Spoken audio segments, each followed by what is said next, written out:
So, Mr. Kishan Kumar Singh, on behalf of the Honorable Penelope Beckles Robinson, Minister of Planning and Development for the Government of the Republic of Trinidad and Tobago.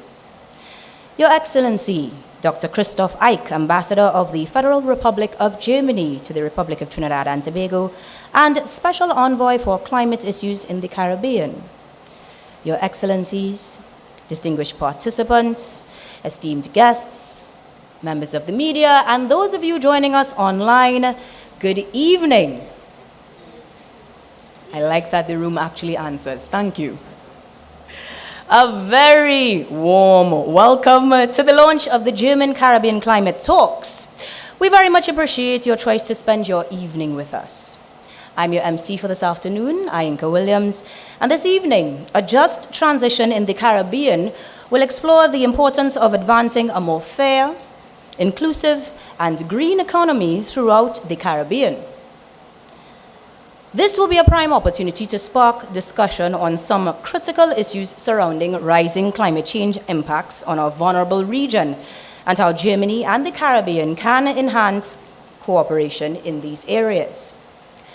We are all aware and quite literally feeling the record-breaking temperatures we've had to endure and the strain climate change impacts are putting on our lives and livelihoods. So, we really truly applaud the German Embassy for bringing this excellent panel together, and we look forward to learning from the distinguished presenters on how we can support each other and ensure no citizen of our beautiful islands are left behind. For those of you who are joining us virtually, we're looking forward to your participation, so please enter your questions in the chat comments and we will try our best to address them during our question and answer segment. Now, without further ado, I am pleased to hand over to our host for this evening for the official welcome, His Excellency Dr. Christoph Eick. Now, in addition to Trinidad and Tobago, His Excellency also serves as Ambassador to Antigua and Barbuda, Barbados, Dominica, Grenada, Guyana, St. Kitts and Nevis, St. Lucia, St. Vincent and the Grenadines, and Suriname. As noted before, His Excellency is also the German Special Envoy for Climate Issues in the Caribbean. So quite the portfolio. Ladies and gentlemen, please welcome Your Excellency to the stage.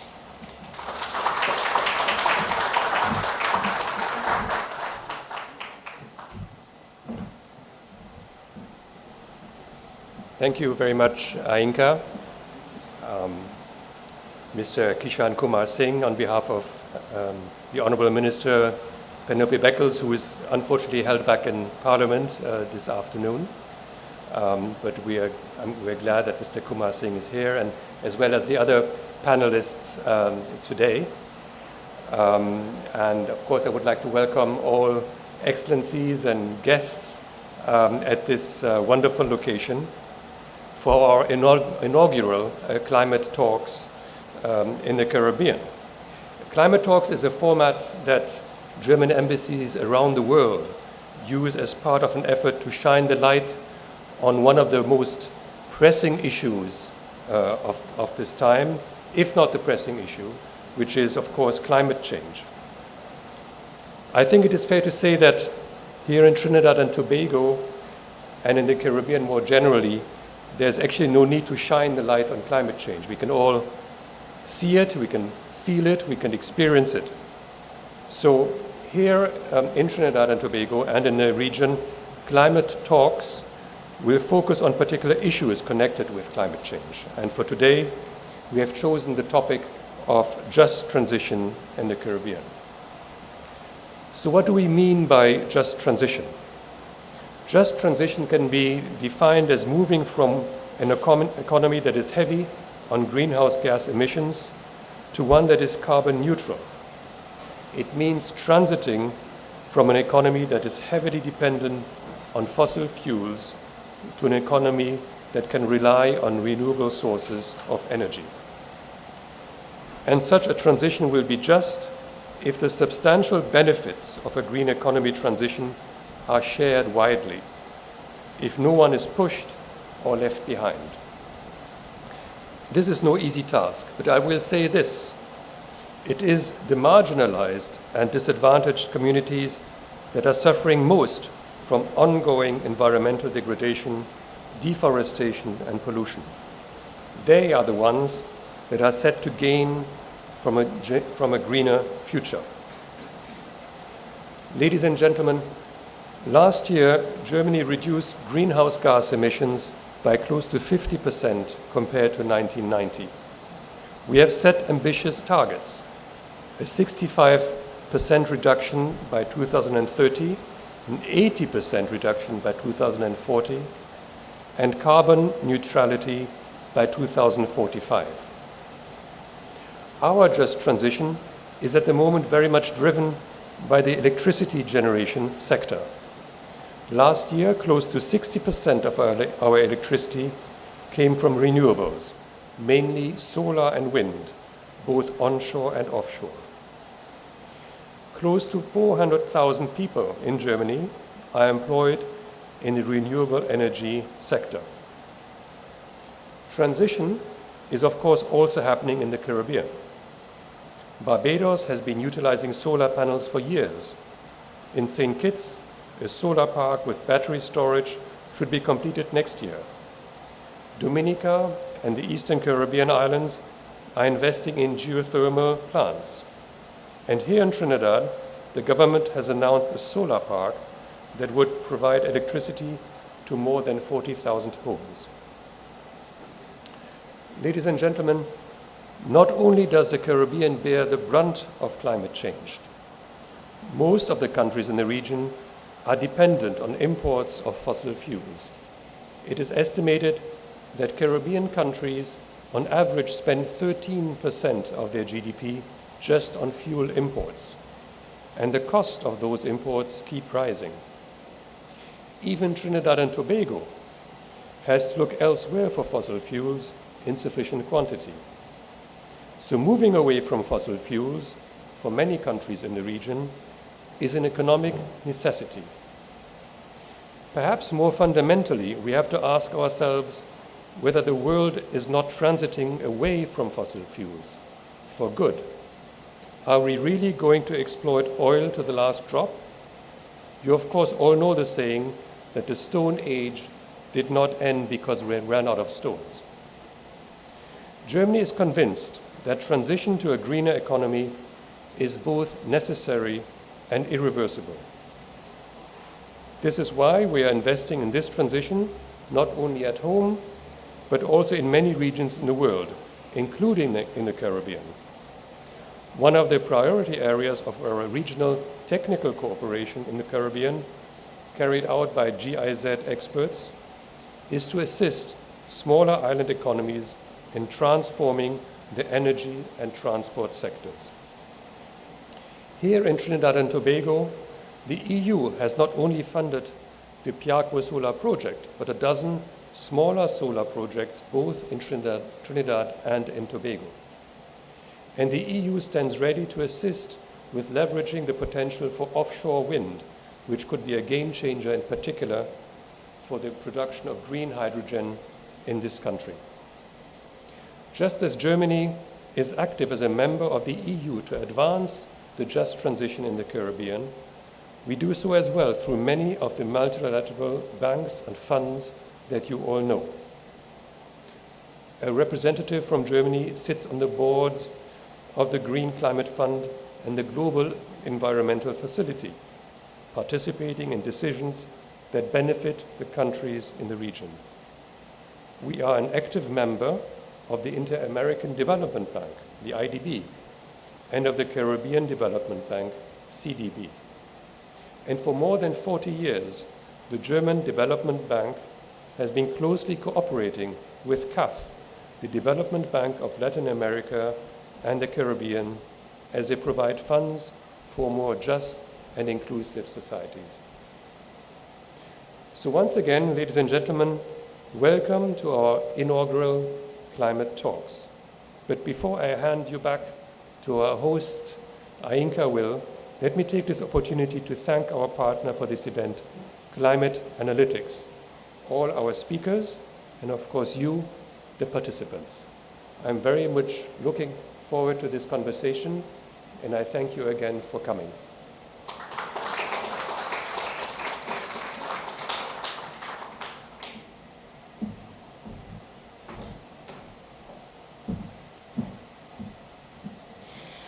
Thank you very much, Your Excellency, for that enlightening address. We really are looking forward to some of the benefits that will be derived from the German and Caribbean partnership that continues, as you expressed. Now, the Honorable Penelope Beckles-Robinson, Minister of Planning and Development for the Government of the Republic of Trinidad and Tobago, had to send her regrets as she is unable to make the time today. Fortunately, she has selected the Ministry of Planning's Head of Multilateral Environmental Agreements, Mr. Kishan Kumar Singh, to speak on her behalf.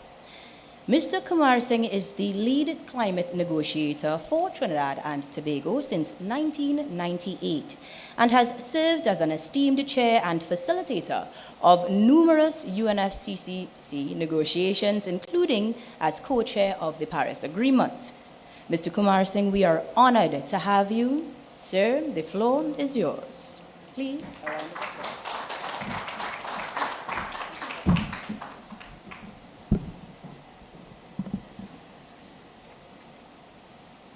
Thank you very much.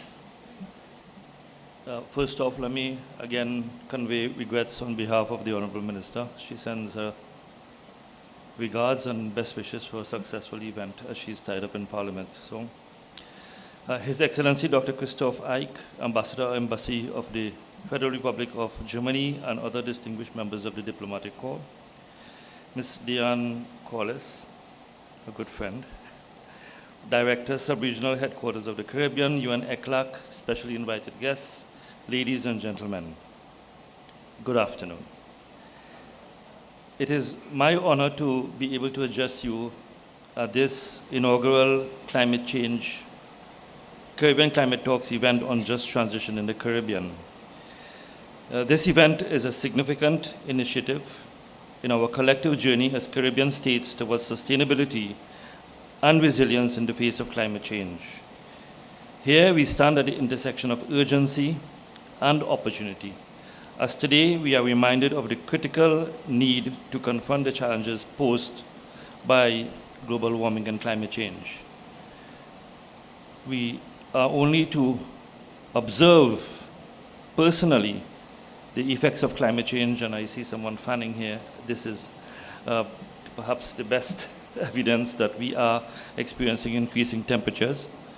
The recent temperature increases over the past few weeks are testimony to the effects of global warming and climate change. Among the other effects, of course, are those on agricultural production, food security, water resources, and this is common to most small island developing states in the region.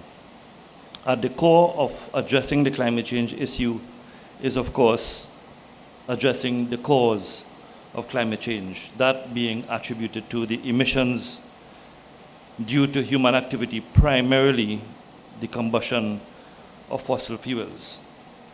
Global climate action in the 21st century is largely driven by the Paris Agreement, to which all Caribbean states are signatories, for collective responsibility towards achieving a 1.5 degrees Celsius temperature goal above pre-industrial levels.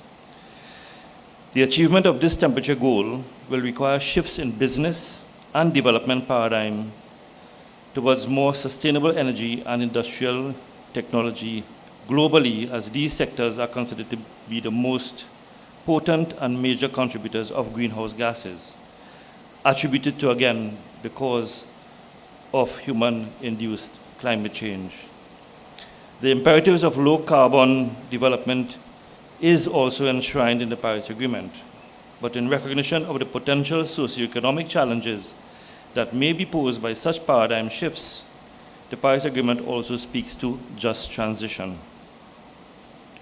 While just transition has its genesis in the American labor movement in making arguments that the interests of workers and communities impacted by the movement out of environmentally polluting industries should be protected, the importance of just transition in the climate change context, as recognized as a whole economy approach to sustainability, is absolute. In this context, therefore, just transition cannot be seen as an energy sector issue, nor as an industrial sector issue, but as a whole economy-based issue. as low carbon development is meant to address emissions across all sectors of the economy. As a result, just transition cannot be a sector-specific issue. In considering strategies to sustainably attain this goal, Trinidad and Tobago faces the dual challenge of transitioning towards low-carbon development, including through an energy transition, while safeguarding the livelihoods of those reliant on traditional industries, particularly in a nation where the energy sector has long been the cornerstone of the economy. The government of Trinidad and Tobago, through the Ministry of Planning and Development, has developed a just transition policy which outlines the measures to facilitate a smooth and inclusive shift towards a low-carbon economy whilst diversifying and generating opportunities for the workforce. This policy has been submitted to the Cabinet for approval. It may be instructive, therefore, to share with you how the policy was developed, as there are critical lessons to be learned along the way. Steered by the Multilateral Environmental Agreements Unit of the Ministry and guided by principles outlined in the Paris Agreement, the development of the policy included several activities, such as the commissioning of issues papers, which served not only to increase awareness to stakeholders, but also provide detailed and germane information on issues related to the components of the just transition process. A consultation process aimed at engaging stakeholders throughout all related initiatives to gauge feedback and receive inputs, as it is recognized that just transition in its premise is based on the principle of leaving no one behind. So an all-inclusive approach was necessarily imperative for developing the just transition policy. The policy was developed with the aim of synergizing the development approach across sectors so as to catalyze a holistic approach to sustainable development, integrating principles of social equity, economic diversification, and environmental stewardship. The principles guiding the policy are grouped according to 4 dimensions: participation and governance, climate, social, and economic, ensuring that the policy provides substantial economic growth opportunities with social benefits, meets the targets of our nationally determined contribution under the Paris Agreement, mitigates and prevents both social and economic disruption from a low-carbon transition, including from unintended consequences, along with potentially creating new types of sustainable work. To this end, principled approaches related to retooling, reskilling, reschooling, upskilling, and redeployment or skill transferability are undertaken. Our next area of endeavor is to assess green job skills in the transition and so inform training and education initiatives, as we also have to prepare the future workforce for the new economy. Already we are seeing signs of such an emerging economy. The construction of a 112 megawatt solar utility plant is underway, which would account for approximately between 8 to 10% of electricity. As well, the Honorable Prime Minister at the 26th Conference of the Parties to the United Nations Framework Convention on Climate Change at Glasgow committed to increasing this to 30% by 2030, so we can expect to see a growth in the renewable energy sector. Trinidad and Tobago has also embarked on a green hydrogen pathway with the development of a green hydrogen roadmap. This is critical for maintaining Trinidad and Tobago's competitiveness in its export of fertilizers, for example, to the EU in light of the carbon border adjustment measures being implemented. In order to provide the energy intensity for green hydrogen production, the roadmap also provides for offshore wind energy generation, which will also increase renewable energy capacity. In the transportation sector, fiscal incentives are already in place to catalyze the uptake of electric vehicles through tax exemptions in an effort to bring price parity with internal combustion engines. All of these initiatives point to the energy and low-carbon transition already underway, but which also has to be accompanied by the development of the requisite skill set in consonance with just transition. For example, the need to train mechanics to diagnose electric vehicles. However, more importantly, these initiatives are aimed at identifying and already identifying exciting opportunities for growth and job creation. However, as with everything else, achieving this just transition, the energy transition and low carbon development requires finance. And this is one of the major challenges that Trinidad and Tobago faces now. And we are in the process of leveraging projects to get finance to generate the kind of activities that we want to facilitate the energy transition. As with the strides in Trinidad and Tobago as with the strides Trinidad and Tobago has made in this regard, it is also important to recognize similar initiatives, and I think the ambassador did so as well, being undertaken by our Caribbean counterparts. For example, Barbados has initialized the Barbados Green Economy and only recently convened their Just Transition Symposium. The Commonwealth of Dominica also has undertaken a multi-sectoral capacity gaps assessment for the whole of the economy in support of just transition, as well as an assessment of the financial requirements to achieve it. While the energy and low carbon transition seem to be often focused on the energy and carbon emitting sectors, the approach being undertaken in the context of a just transition in Trinidad and Tobago also includes the jobs and livelihoods lost from the direct and indirect impacts of climate change. If we are to achieve the Paris Agreement's goals of low carbon and climate resilient development, then just transition has to be applied to both sides of the coin. When one looks at the labor statistics in Trinidad and Tobago, for example, more persons are employed in sectors other than the energy sector collectively, and in those sectors which will be adversely affected by climate change, such as agriculture and tourism, for example. Any development path that is aligned with climate resilient development that includes economic diversification must also incorporate aspects of just transition for those whose livelihoods will be affected, whether it's in the energy sector or those impacted by the adverse impacts of climate change. The adverse impacts of climate change on those lives and livelihoods also has implications for unemployment and national security issues such as crime, which more unemployment correlates with more crime. When one analyzes these potential knock-on effects, the issue of just transition becomes more sharply into focus, and the context grows in importance as it is an integral part of the climate solution. In closing, I would like to encourage that we take every opportunity to learn from each other. It is imperative that the lessons we learn through our climate actions at home, the practices we have perfected, and the ideas that we bring to garner the desirable results that we hope to achieve are discussed and shared amongst us, because we in the Caribbean are working towards a common goal. Caribbean Climate Talks stands as a valuable platform facilitating collaboration, innovation, and solidarity, and forging meaningful efforts for climate action in the region. And let me take the opportunity to congratulate the German embassy on this initiative and Climate Analytics as their partner. So therefore, let us seize this opportunity to amplify our voices, to advocate for change, and to chart a course towards a more sustainable and climate resilient future for us all. I thank you very much.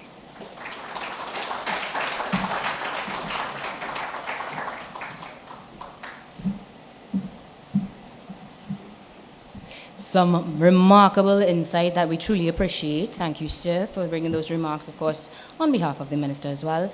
Because balancing progress with the well-being of our people in a sustainable manner is indeed of paramount importance to our development. Now, to share more about the progress on just transitions in the international climate negotiation, I am pleased to welcome Ms. Ruana Hayes for a special presentation on just transition outcomes at the COP28, as well as highlights from the Just Transition Working Group for the Caribbean Climate Justice Alliance. Ms. Hayes is the Director of Climate Analytics Caribbean, an organization dedicated to the creation of climate-safe, sustainable, and just future for all. Her work is focused on the many dimensions of climate justice. Ms. Haynes also works to support the Alliance for Small Island States in climate change negotiations and through strategic and technical advice, as well as capacity building. She joins us this afternoon, and we welcome to the stage Ms. Haynes.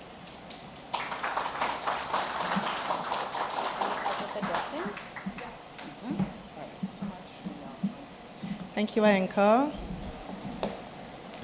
Mr. Kishan Kumar Singh, Director, Multilateral Environmental Agreements Unit, Ministry of Planning and Development, Ambassador Christoph Eich, German Ambassador to Trinidad and Tobago, and Special Envoy for Climate Issues to the Caribbean, Ms. Diane Corliss, Director of ECLAC Sub-Regional Headquarters in the Caribbean, members of the Diplomatic Corps, specially invited guests, colleagues and friends, good afternoon and welcome. Thank you all so much for spending some time with us this afternoon as we deal with this very, very intrinsic issue of the just transition and what it looks like. Not just for Trinidad and Tobago, but for the rest of the region. So my task this afternoon is to give you a bit of a taste of what the discussion has been at the international level on this critical issue. It is one that has gained a lot of momentum over the past few years, and there are a few issues that I want you to remember before we get into our question and answer segment for the afternoon. And if I do say so myself, all of you invited here this evening were also invited to participate in the conversation and to submit your views in response to a particular question. I've had a look at those responses. They were extremely impressive, extremely diverse, so I really am looking forward to the conversation that we can have this afternoon. So without any further ado, next slide, please. So I want to touch on three main areas this evening. The highlights from what happened at the last major UN conference of the parties that took place in Dubai last year, COP28, what is happening in the Just Transition Work Program that was recently agreed, and then what the discussion has been on the interlinkages and the relationship between just transition and climate justice. And in that context, we're going to look at warming to within 1.5 degrees Celsius by the end of the century and achieve net zero by 2050. That's one. The second one is to increase climate resilience globally. And the third one is to align all climate finance flows with the Paris Agreement. And so those are the three major goals that we're working with when we talk about what are the aims of this discussion at the international level as it relates to the just transition. And so what has been the evolution of this discussion in the context of the UNFCCC, the United Nations Framework Convention on Climate Change, and the Paris Agreement? And so we began in the context of the Paris Agreement, and I think Kishan mentioned this, with a very narrow focus when it came to just transition. It was specifically in relation to jobs and decent work. It was found in the context of the preamble of the Paris Agreement, and that was in 2016.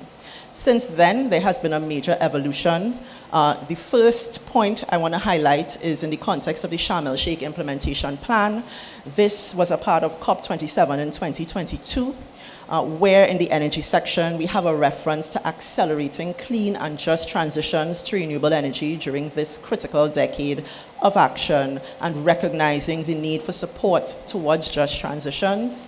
We also have references to pathways to a just transition and the global transition to low emissions, providing opportunities and challenges for sustainable economic development and poverty eradication.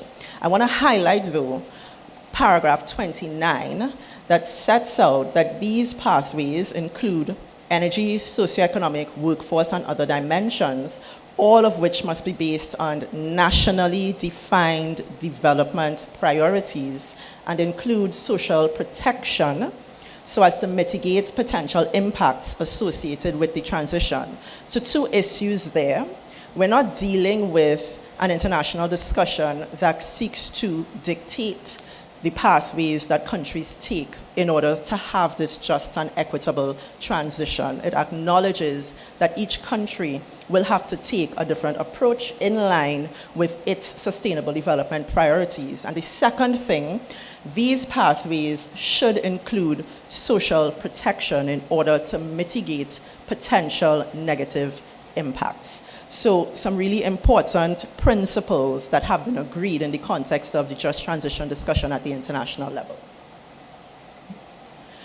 So we also have some highlights here from the decision that establishes the work program on the just transition that goes even further.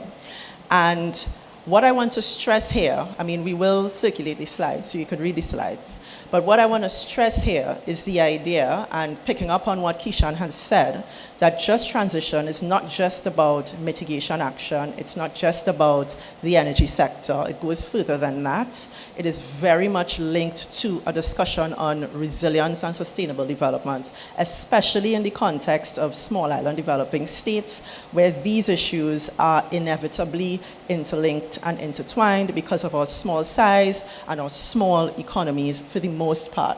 So we have here some highlights of the issues that will be picked up in the context of the work program, discussions, challenges, and barriers related to sustainable development and poverty eradication, approaches to enhancing adaptation and climate resilience, inclusive and participatory approaches, and of course, international cooperation, because finance is always key. Next slide. So some potential benefits. What do we hope that this work program will achieve? First of all, and broadly, it should help with planning. Every country that has signed up to the Paris Agreement has agreed on the headline goals of the Paris Agreement, which include, as I said, that drive towards net zero by 2050. But that pathway will look different for each country.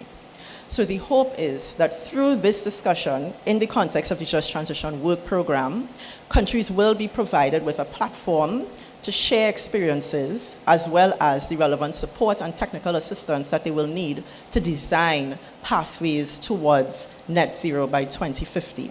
And this is with the aim of avoiding disruption, identifying barriers, and being able to seize opportunities.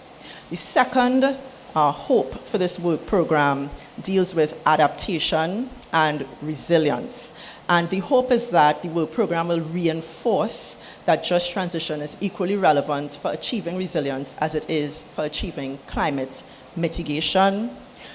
We also have hopes in relation to workforce transitions and the drive towards decent work and quality jobs, inclusion and participation, which is key, as well as, last but not least, of course, international cooperation. So how has the discussion around just transition linked into the broader considerations around climate justice? Since about 2020 or so, we have, within the climate community, been having a discussion on climate justice, what it means, what it should mean, what it needs to do, how it needs to look. When it comes to the just transition, it's very clear that there needed to have been an expansion of our understanding of what a just transition is, so that it could accommodate some of these more social issues, human rights issues that are linked to the climate justice agenda. There are still some outstanding questions regarding how we define a climate justice agenda for the Caribbean, and this has been the main focus of the work happening in the Caribbean Climate Justice Alliance that's led by the Caribbean Natural Resources Institute. Climate Analytics Caribbean has been an active participant, and I see also some other active participants in the audience this evening who might share, hopefully, some perspectives with us on the discussions in that alliance. But I will set out a few highlights. So the alliance has noted some key challenges in defining the agenda for climate justice for the region, especially as it relates to the issue of just transition. The first focuses on the lack of a common vision on what the just transition means and what it should involve. The second is linked to a limited understanding, limited data availability, as well as misinformation with respect to the actual cost and implications of a just transition, the need for coordination and to fill communication gaps, lack of effective and coordinated stakeholder engagement, challenges in addressing issues of social inclusion, inequality, and marginalization, narrow resource bases and lack of financial resources, the potential for high initial investment costs and risks related to the transition, and a limited focus on reallocation of legal resources to leverage the benefits of a just transition. And finally, the absence of legislative frameworks to support this work. And I was very glad to hear Kishan mention the just transition policy for Trinidad and Tobago that has been presented in Cabinet. We hope that this can be taken forward and form the basis also for legislation that would actually allow for a coordinated approach and alignment of this just transition agenda with sustainable development and climate change priorities. So, and this is my last slide. Some proposed priorities for the Caribbean as per the Caribbean Climate Justice Agenda.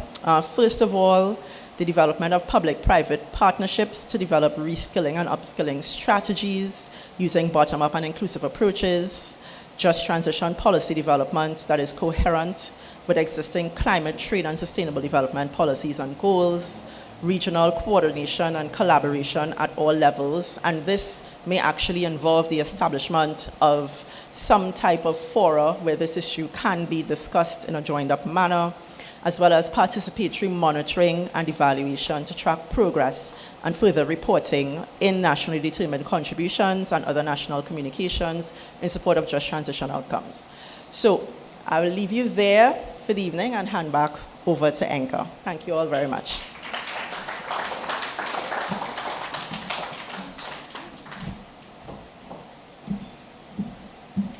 Ms. Haynes, thank you ever so kindly, because it is no easy feat to try to encapsulate such a body of work, but we truly appreciate that insight, the update, and more than anything, the sense of forward thinking as well. One thing to talk, but to also do and plan ahead is another part of the strategy, so we really appreciate that. And now, it is time to hear from Ms. Diane Corles, the Director of the Sub-Regional Headquarters for the Caribbean United Nations Economic Commission for Latin America and the Caribbean. She leads a multidisciplinary team of experts in the search for solutions to the many developmental challenges facing the countries of the Caribbean. We would love to hear from you always. Ms. Corles previously served as the Chief of the Small Island Developing State Unit and as Head of Partnerships for the Sustainable Development in the Department of Economic and Social Affairs of the United Nations. I am really looking forward to hearing her insights on advancing a just economy for the Caribbean. Let us welcome Ms. Corles.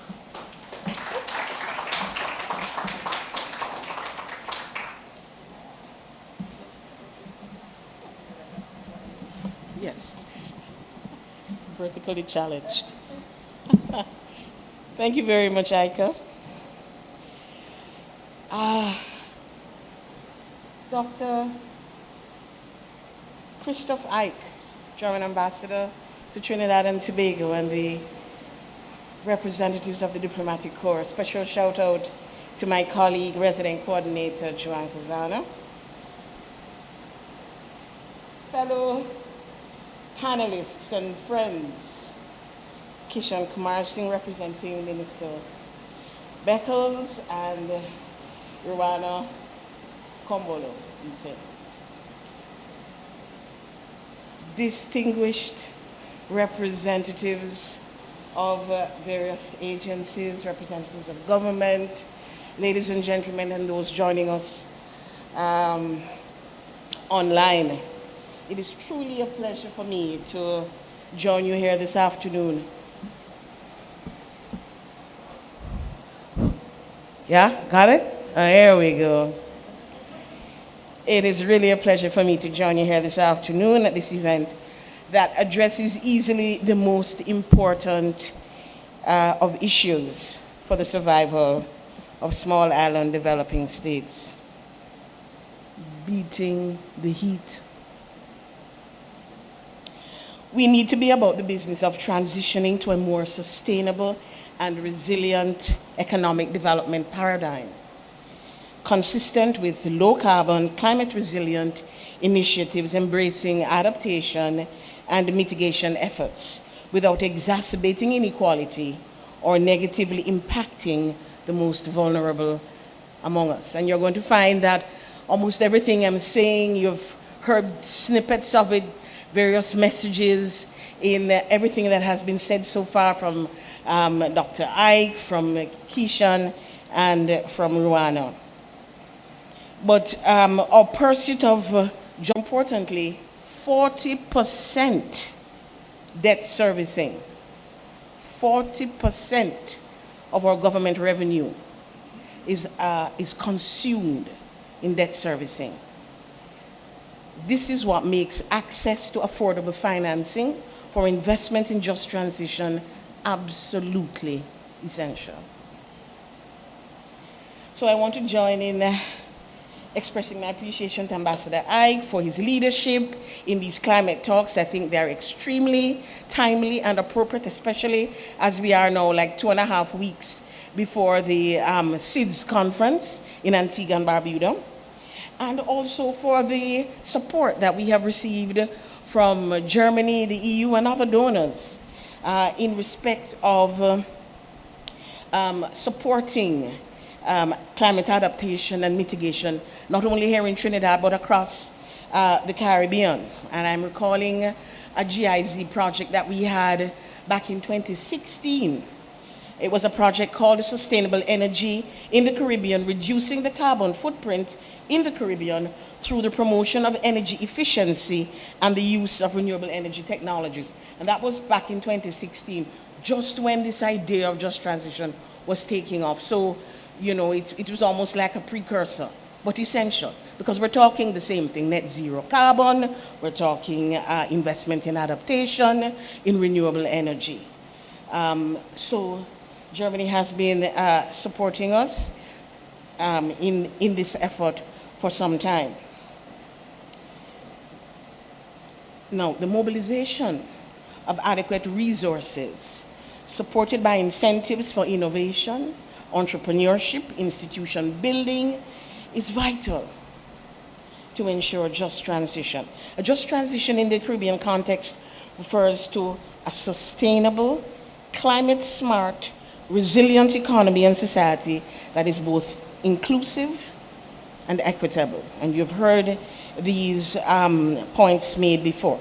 To transition to such an economy, it is necessary that the green energy transition and other sustainability practices share the risks and the gains across all sectors, all communities, provide job retraining for workers in fossil fuel sectors, and provide the space for the participation of local communities. This is just transition. Though necessary, it is not really easy to achieve. Transitioning from fossil fuels, as you heard from Keishan, and creating a disaster-resilient infrastructure and activities entails high upfront costs with long payback periods. And this mismatch can only be met with the harnessing of suitable financing.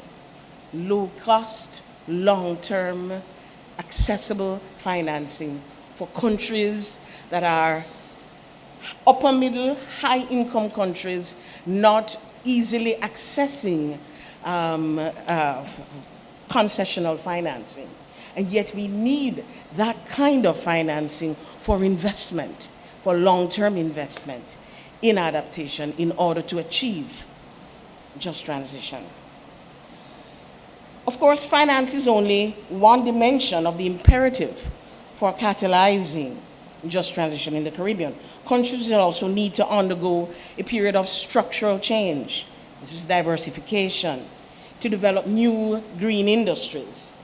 This will require fair and accessible mechanisms for transferring affordable technology from developed countries, capacity building in installation, in repair and maintenance of green electricity plants and other systems, investment in training and upgrading of skills of the region's workforce.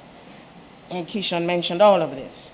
Moreover, Caribbean countries will need to shift from their current focus on individual projects and climate aid to a more comprehensive and integrated approach that explores and pursues synergies in sourcing finance and technology on a sub-regional basis. We can't be working in silos. We have got to find ways to work together because the investment, the cost of this transition is expensive and our islands are small. We need to maximize and ensure that there is economy of scale by investing in sub-regional projects among all of the countries of the region.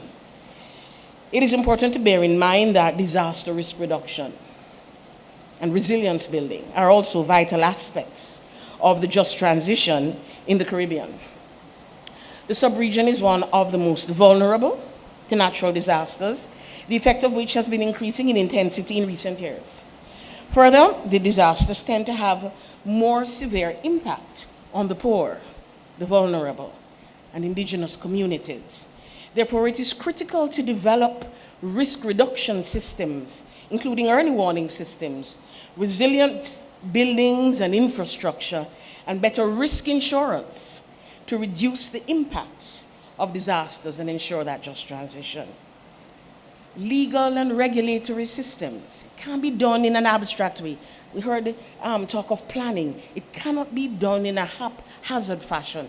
There needs to be a legal and regulatory framework modernized to foster this transition. National laws, regulations, institutional systems consistent with national priorities. And this will be pivotal in ensuring that there is a structure and direction to that process of just transition. And I'm going to use the idea of the regulatory challenge in illustration, because outdated legislation often governs the energy sector, maintaining monopolistic, centralized, single utility models that inhibit progress. To transition to renewable energy sources, we need reforms that enable distributed generation, allows multiple stakeholders to invest and contribute to a cleaner energy matrix. So new energy legislation is required to allow private investors, households, businesses to install solar, photovoltaics, small-scale wind turbines, selling energy to the grid while meeting their own energy needs. Furthermore, technological advancements require agile laws and regulations to swiftly incorporate innovation and enhance resilience to climate disasters. The promise of revolution of electric vehicles will also require new legislation and regulations that provide the conditions for both the importation of vehicles, but also the correct destination of end-of-life batteries and other equipment. Transitioning to sustainable low-carbon economies while enhancing resilience requires that policies, legislation, and investments incorporate the fundamental principles of equity and justice.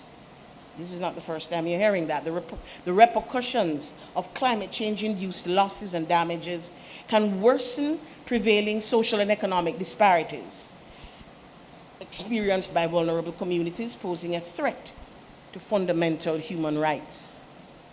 Therefore, while the role of legislation in de-risking, unlocking, mobilizing, and leveraging climate finance is important, it is incorporating these principles with the expressed objective of reducing and preventing inequality in our communities. Inequality that is already exacerbated by climate change. That becomes vital to the well-being of all peoples, of all our citizens. And that will assure balanced, sustainable development. This is crucial.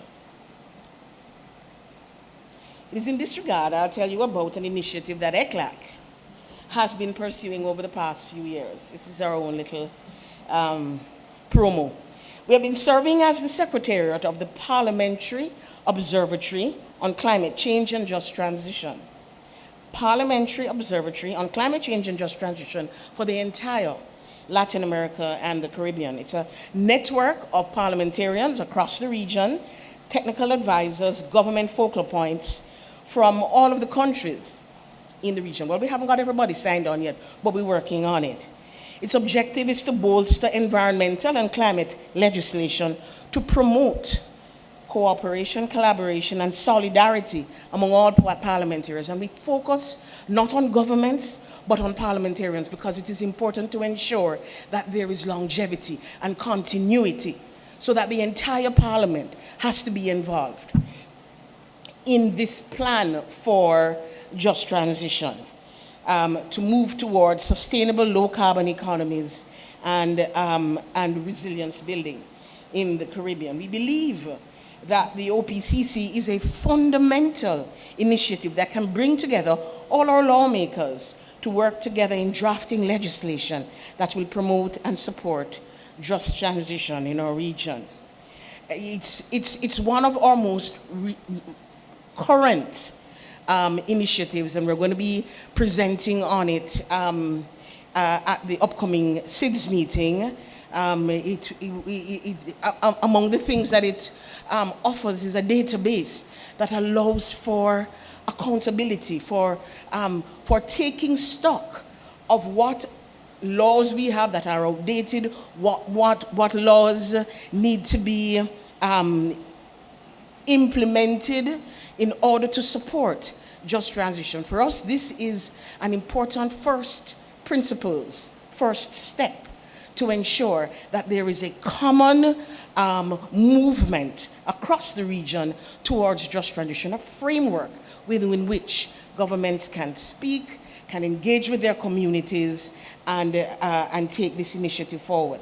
So we will have a side event. Any of you attending the SIDS conference, I invite you to join us. It's going to be a lively meeting. But I just want to end by, again, thanking Ambassador Ainka for this inaugural session on climate talks. It is an extremely important forum for engaging on the critical issues needed to advance a just transition in an equitable fashion, and to ensure that there is commitment on the part of governments, but also the support of the global community in financing, making the necessary investment that ensures that our countries can achieve the just transition in the medium to long term. 2050 is not that far away, 30 years will go, in a snap. So thank you for your attention.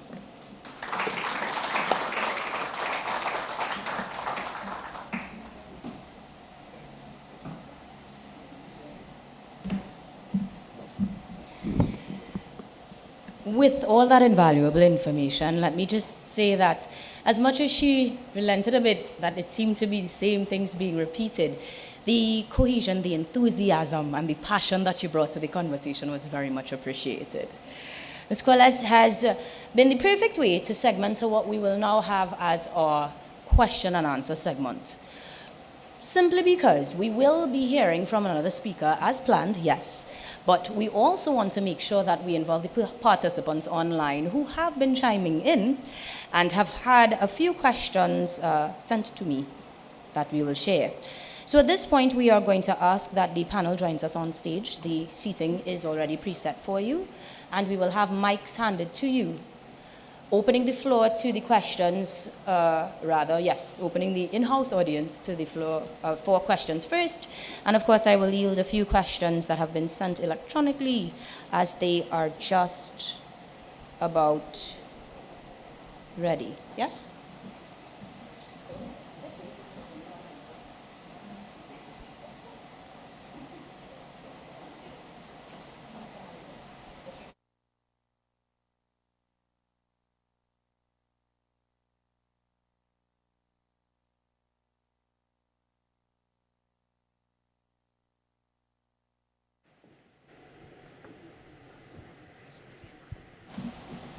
Now the panel has been equipped with cordless mics. They will guide you on their use. And for those of us in-house, should you have a question, we have persons who will come to you with mics so that you'll be able to ask your question as well. Shall we begin with the online question, or should we open the floor? Yes, the online to get things going. So the last one that I received is what I will use first. This one comes from a familiar name. Sigoni Mohammed has asked, do you believe that the messages being communicated on the importance and need for just transition is reaching the Caribbean people? What feedback have you received from them if you do believe that it is in fact reaching the people? I'd like to direct this to Kishan first, whose eyebrows went up. But granted that you would be speaking to the people on behalf of the government, perhaps you may have readily prepared feedback. If not, still giving us the insight on whether or not you think it is reaching the people. To begin, followed by Deanne. Yeah.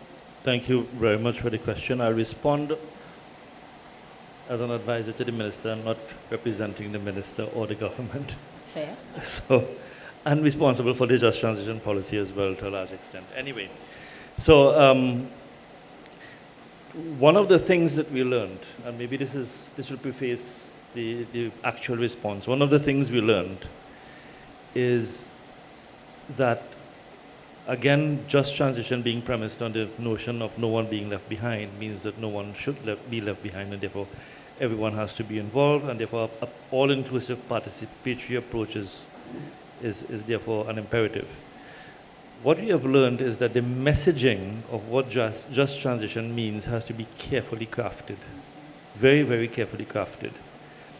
So just transition cannot be conveyed to anyone as a threat to their livelihoods or a threat to their jobs, especially in the energy sector. We've seen that, that pushback not only in Trinidad, we've seen that everywhere, where the misconception, the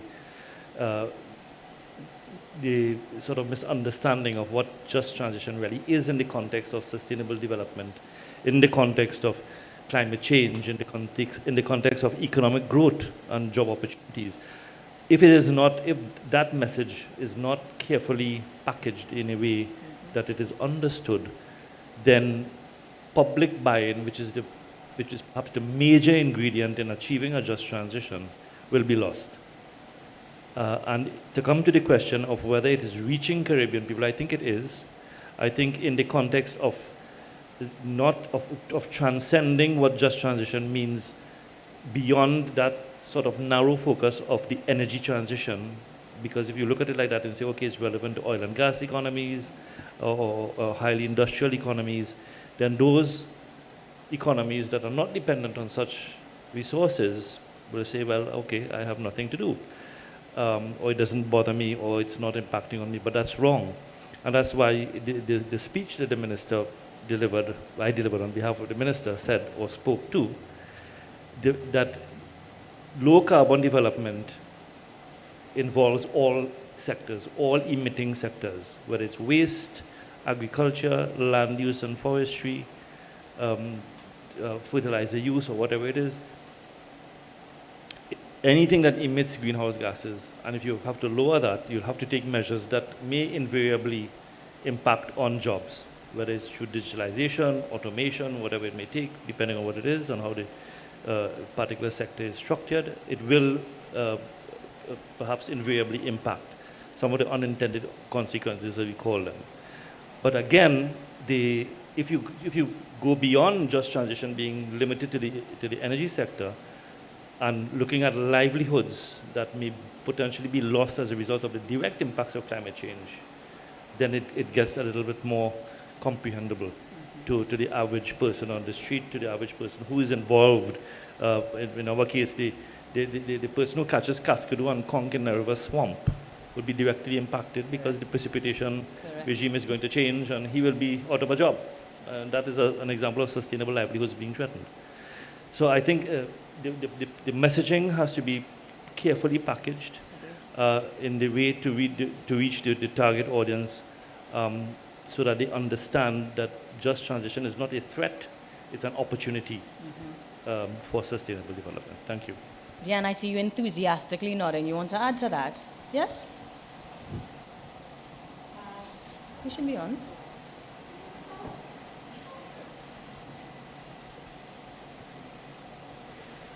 There we go. Thank you.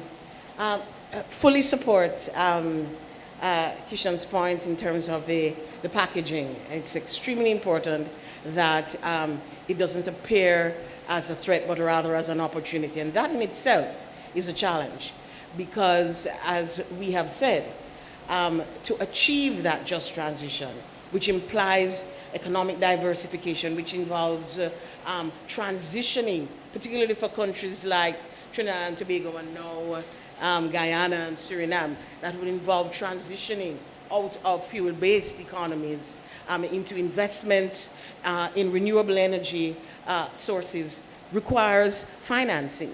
And governments that are strapped for funding and private sector, the private sector across the Caribbean is extraordinarily risk-averse, and so not really ready to stick their feet out into something that's going to require long-term investment with, a precarious, outcome.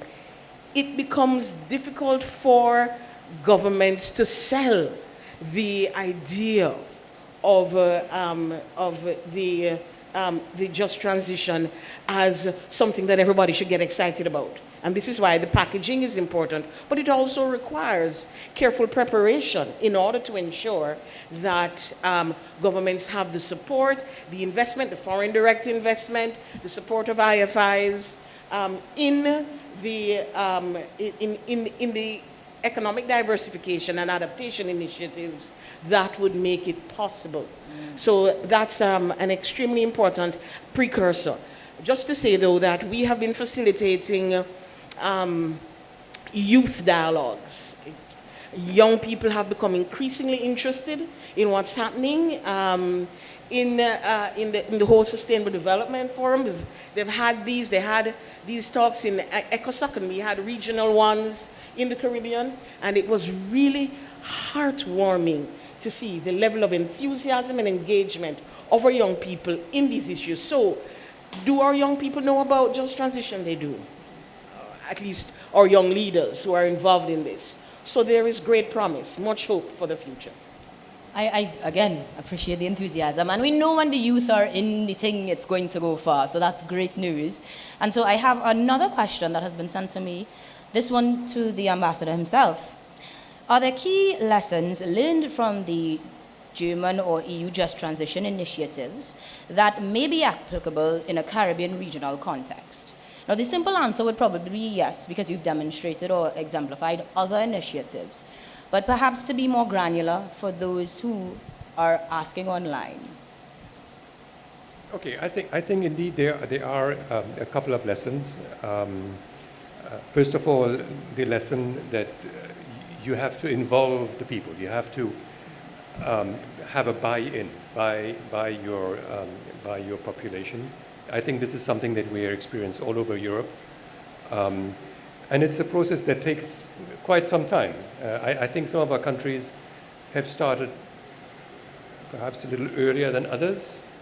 I've been told by people from Trinidad and Tobago in particular that when they came to Germany in 2006 for the World Cup, they were amazed how many wind turbines and things like this we had already in place then.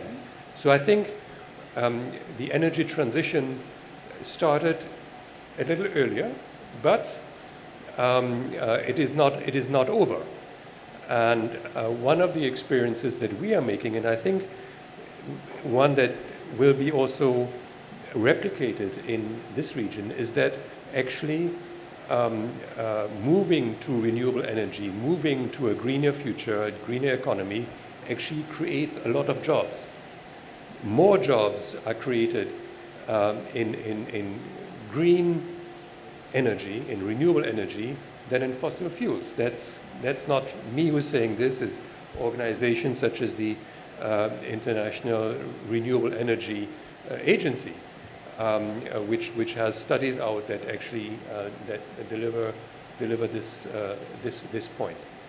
And I think one of the lessons that we are also having in Europe is that you need policies. You need a clear direction. It's not a haphazard thing here and there. You really have to have a national or European or regional approach, and not only have projects. Projects is a good thing, especially because they demonstrate the benefits that transition has on a country and a region, but you need clear policies at all levels. Thank you very much, Your Excellency. And with that, I think we will, because of time constraints as well, want to make sure that we give you all of the conversation as planned. So I will ask that you redirect your attention to the screens, as we will now hear from our final speaker before we allow you guys to continue the conversation, albeit in a different format. We will usher you to the other side of the room to make certain that we have the opportunity to do so. I'm making certain I haven't missed. Now, granted that we haven't heard Ms. Haynes, we have one question for her. The challenge is with electronics. It hasn't reached me. So while we have our team able to deliver, one more question that she has from the online community, and we will open the floor as well. We do have a question. Oh. Yes.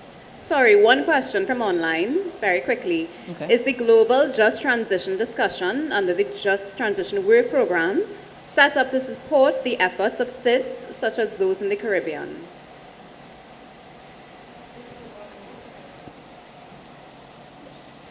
Yes, you are on now. I'm on now? Okay, Yes. great. No, thanks for the question. Happy to have participation from online, but I also would have been happy to hear a question from the room as well. The short answer is yes, but it requires a lot of engagement and advocacy by SIDS.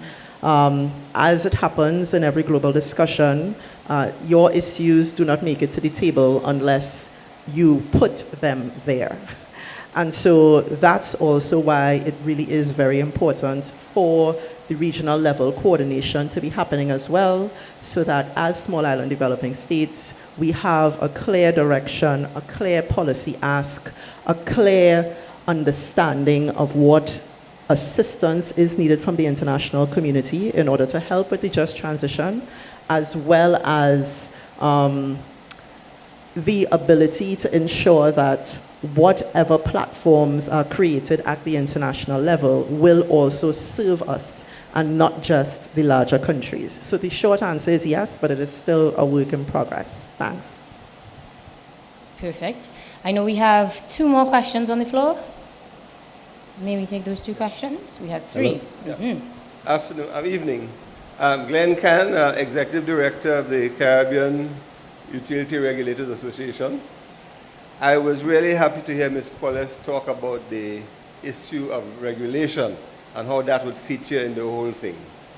Because I think regulators have not really featured in many of the discussions, and perhaps regulation is a nasty word because it means prices are going to go up, so that people are left out of the discussion when we talk about regulation.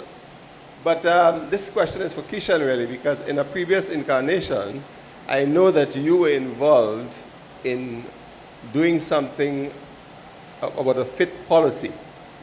And now that is half of the issue that has to go along with the distributed generation. So I'm wondering what has happened with that policy, how far it has gone, and when the public will become aware of the benefits that they could derive from this policy.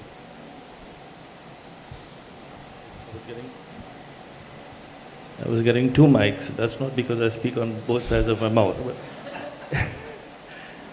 the feed-in tariff policy is very old. I've been on all the committees starting 12 years ago and only recently concluded. Suffice it to say that the policy is now with the Ministry of Energy and Energy Industries to take to Cabinet. As far as my understanding takes me, it is finalized. I think there was a recent public pronunciation that it would have been taken in the first quarter of this year. Maybe there's some delay, but that is where it is. And it encompasses all of the features of any fit policy that allows households and small businesses to generate electricity and sell to the grid. But as Diane had said, and as you had pointed out, before concrete and efficient enabling actions can be facilitated, the correct enabling environment has to be put in place. So you have to have the policy framework, the legislative framework, the institutional framework, the administrative framework. As it is, the TNTAC Act, we operate under what, 1949? I think it is. So when we talk about the need to modernize legislation, I suppose that may be a good place to start or to look, was a good example to cite. So all of this is a work in progress. I assume that it will come to a conclusion soon, but that is beyond what I could do in all my incarnations. So thank you, sir. We had two in this corner. We have one at the front as well. Hi, yes, good afternoon. Marie-Louise Norton-Marie from the European Business Chamber. Firstly, Ambassador Ike, thank you very much for organizing this event. Okay, there were a few things said which I feel, firstly, where it comes to the private sector, I think the private sector is largely underestimated. And maybe it's because we work with the private sector, the European Business Chamber, and maybe it's because we're working in a project environment as well, that we are aware of a lot of interest for investment in clean technologies, renewable energy, etc. And they really and truly, one of the biggest barriers they face is policy, legislation, regulations, the enabling environment being in place. So I was very happy to hear of your project, ECLAC's OPCC project, that will network parliamentarians across the region. But I also wanted to add or ask whether or not there is going to be any monitoring of the progress of legislation in Parliament being passed that support clean technologies, renewable energy, climate change, all those policies, whether you will also include the monitoring of the progress, because I think that is one of the issues we face. Kishan, you're looking at me, I may be wrong, but I feel that a lot of our policies have been in Parliament too long. Right. And they are passing the mic. Once the light is It's on. a hot potato. Nobody wants to answer that one. We are starting with the base framework. Our project ensures that all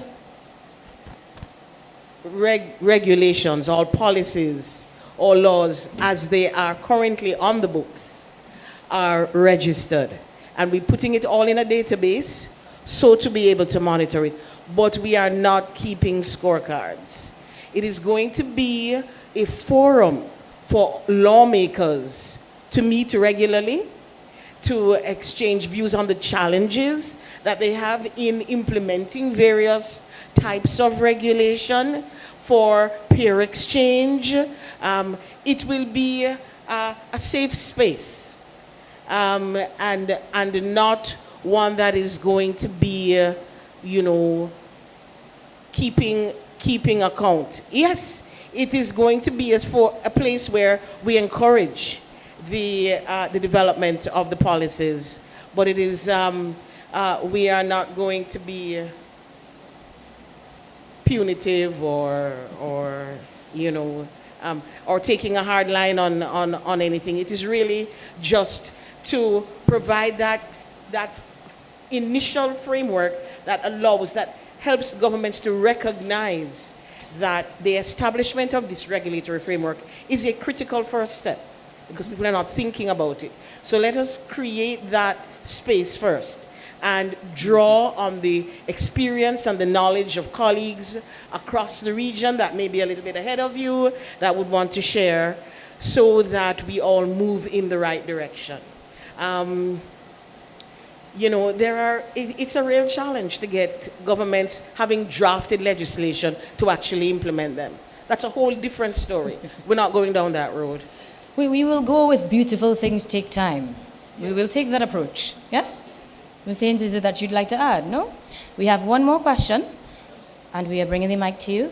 The only ask is that you stand for the visuals for our online Hello, community. good evening. Fernando Nogales, and the Ambassador of Spain. I would like to talk to ask Mrs. Hine.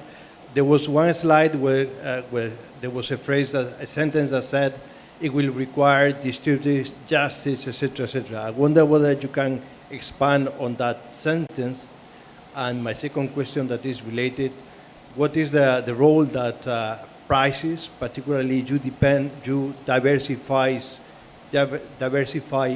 prices and subsidies may play, what kind of role can play in diminishing the impact? Thank you.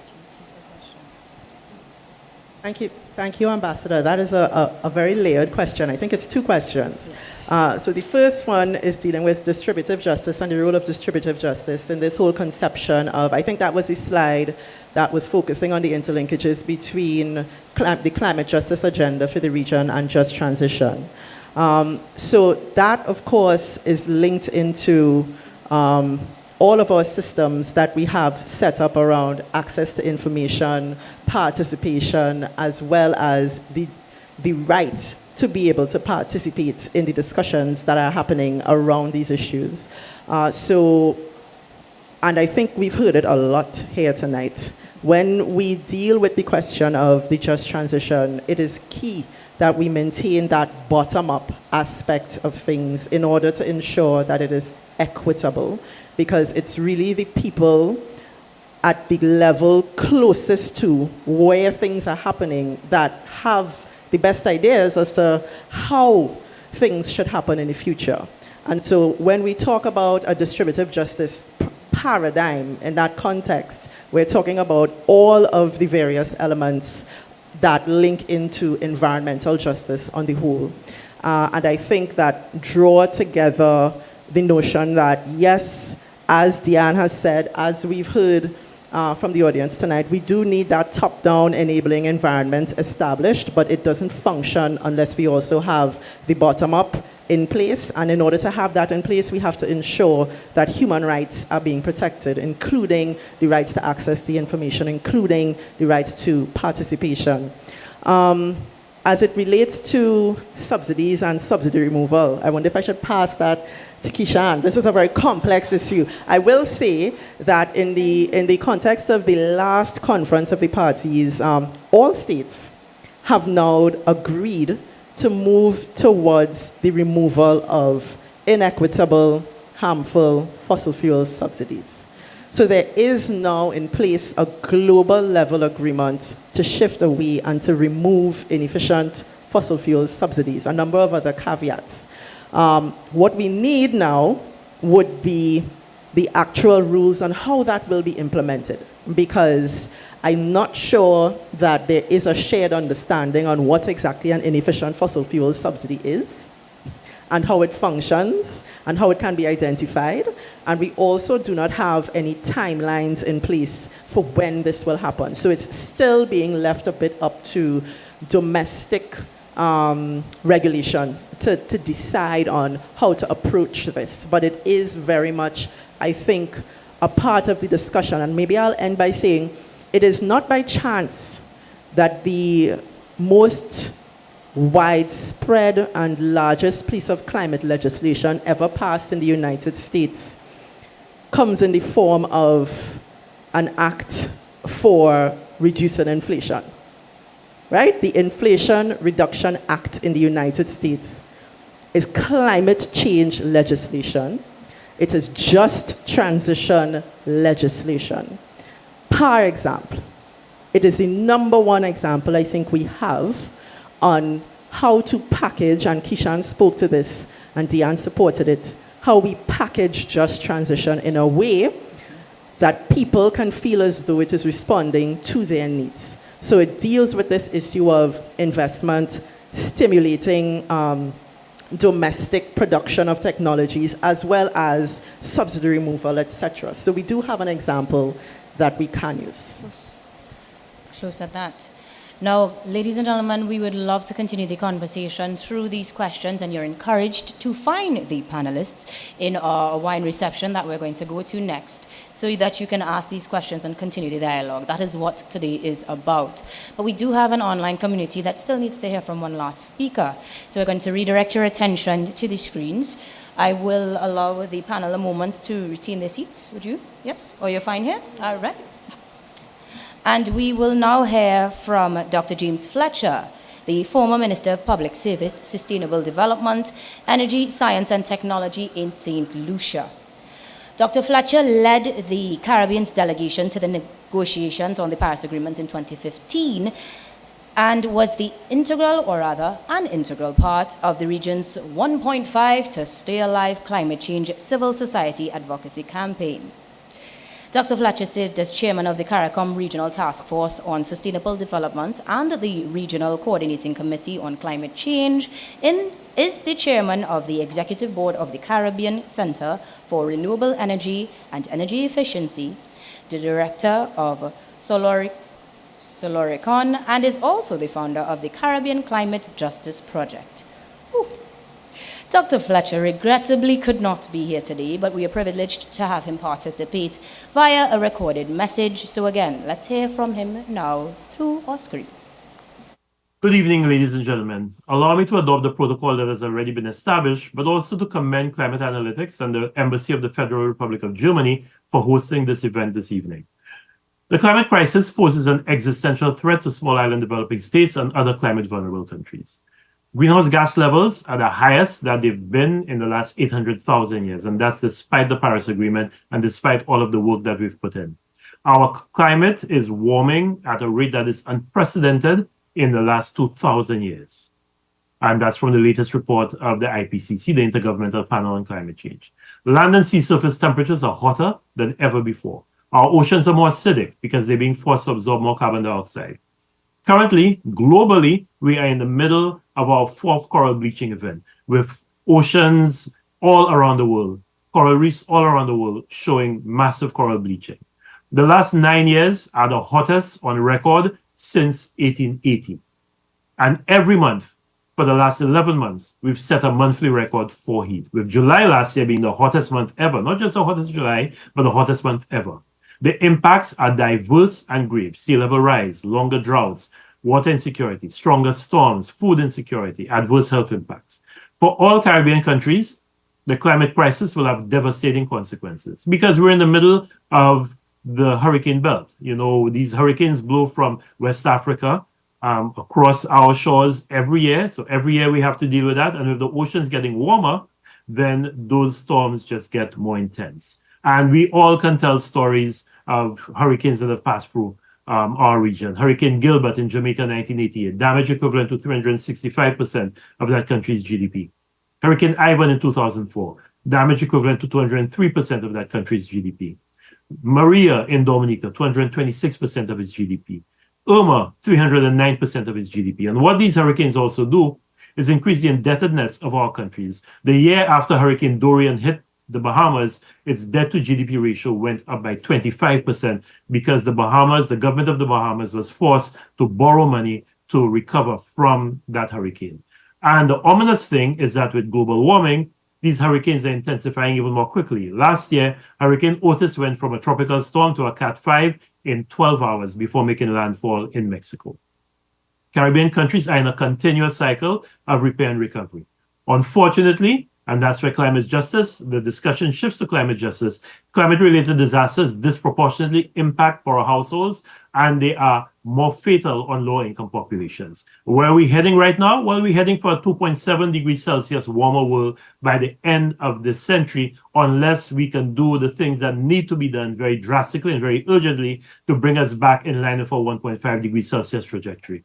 And Professor Taylor and his group at UWI have shown what those impacts can be, and they do not look good. The cost of adapting to climate change are currently in the vicinity of $160 billion for developing countries. The cost of loss and damage is projected right now to be somewhere in the vicinity of $400 billion every year. So we desperately need climate finance for adaptation and loss and damage. Remember, in 2009, there was this famous pledge that from the year 2020, we would be getting $100 billion annually in climate finance. Well, we haven't gotten anywhere near that.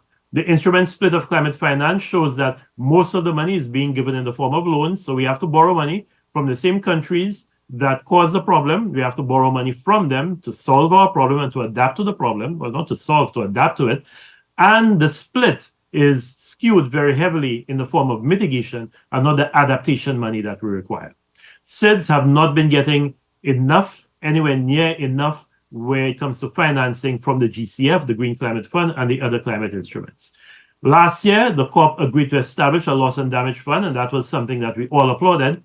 And that fund was capitalized to the tune of $700 million, which might sound like a lot, but really it's less than 0.2% of what is needed on an annual basis. Yet in the meantime, the big five fossil fuel companies paid their shareholders an unprecedented $111 billion last year. Fossil fuels are being subsidized at a rate of $13 million a minute, and that's from the IMF, not from Greenpeace or Oxfam. And last year, fossil fuel subsidies topped $7 trillion. So time is running out. We have to sharpen the focus on climate justice. And when we speak about climate justice, we're really talking about a recognition that people, particularly in the global south, people in low-income countries are disproportionately affected by a crisis that they did not cause and they did not contribute to. So climate justice is about ensuring that the vulnerable populations in those countries get the support that they need. And I'm quite attracted to this definition of climate justice pillars from the University of California's Center for Climate Justice that really recognizes 6 pillars: just transition, which I know you're speaking about today, social, racial, and environmental justice, a focus on indigenous climate action, ensuring that there's community resilience and adaptation, looking at nature-based and natural climate solutions, and focusing on climate education and engagement. We need to engage more with civil society. We have to bring civil society into this discussion. We have to intensify the pressure, the diplomatic pressure and other pressure on developed countries to reduce their greenhouse gas emissions and provide climate finance on a timely basis to vulnerable countries. 2 years ago in Kigali, as part of the Commonwealth People's Forum, together with a group of other members there, I called for the setting up of a World Environment Court for Climate Justice. I seriously believe that we also have to look at litigating in addition to the parallel track of negotiating. And I was quite happy to see that same year that the UN recognized the right to a healthy environment as a human right. Last year, I was even more elated to see that the UN has referred to the International Court of Justice to give an opinion on whether countries have a legal obligation to fulfill their responsibilities under the Paris Agreement. Our awesome team of SIDS negotiators must be given more consistent political support. I know our leaders do a great job around COP of articulating the issues, but we need to ensure that climate change and climate justice issues are always in the national discourse, always being spoken about in every single forum that our ministers and our leaders go to, be it bilaterally or multilaterally, be it tourism, be it agriculture, be it water. The discussion has to always revolve around the impacts of climate change on those sectors. So our negotiators need more support. We have to make sustainable development and climate change issues that matter politically. I'm very happy to be involved in 2 initiatives, the Caribbean Climate Justice Project, which is something that I founded a few years ago, and Youth IRI, which is Youth Innovators for Renewable and Inclusive Energy, which really is, both of them are looking at mobilizing civil society and particularly our young people to be invested in this discussion and to amplify their voices and make our leaders and others know that the situation we have right now is untenable. 3 years ago, we launched this book called Where is the Justice, which is an anthology of Caribbean youth perspectives on the climate crisis. I would highly recommend that you download that book and read it because it paints a very frightening picture of how young people view their future because of climate change. Ladies and gentlemen, thank you for the opportunity to speak to you here this evening, and I hope you have a very productive session, and I look forward to more of these Germany Caribbean climate talks in the future. Thank you.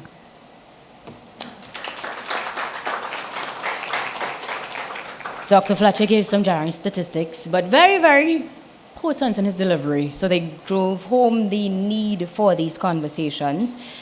Sincerely, we thank him. And I would like to also note that the next installment of our German Caribbean Climate Talks will be held in Dr. Fletcher's home in the lovely island of St. Lucia. It is happening in September, and we are certainly looking forward to that. At this point, I'd like to thank every one of our distinguished presenters for the plethora of information that they've shared with us. I don't know about you guys, but I feel very empowered. I feel optimistic about the things that we have discussed tonight, because there is acknowledgement of what is, hope for what will be, and support, which is a beautiful combination to make it happen.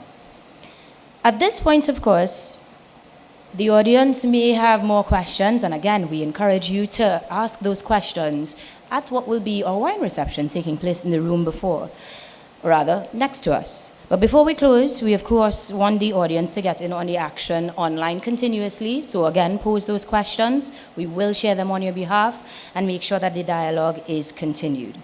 It is clear that the Caribbean countries are among the most vulnerable to climate change impacts. This is why increased intentional support to facilitate a just transition, particularly for developing countries, is so essential. We'd like to thank His Excellency, Ambassador Ainka, for conveying this very essential initiative. And I'm sure we will look forward to the next major event for German Caribbean Climate Talks, not just because it will be in another beautiful location, but because it is necessary. We will focus on other progressing issues, loss and damage, for example, being one of them. And we will stay tuned for further information about this event, which will take place, as mentioned, in September in St. Lucia. Distinguished guests, we've come to the close of our formal proceedings, but our fun does not end here. Please stay with us for some authentic German wine and enjoy the music of the piano girl Joanna as we wrap things on a high note tonight. Thank you for your time, for your attention, and for your energy. Ladies and gentlemen, I'd also just like to thank our MC, Ms. Ainka. You did a fantastic job. Thank you.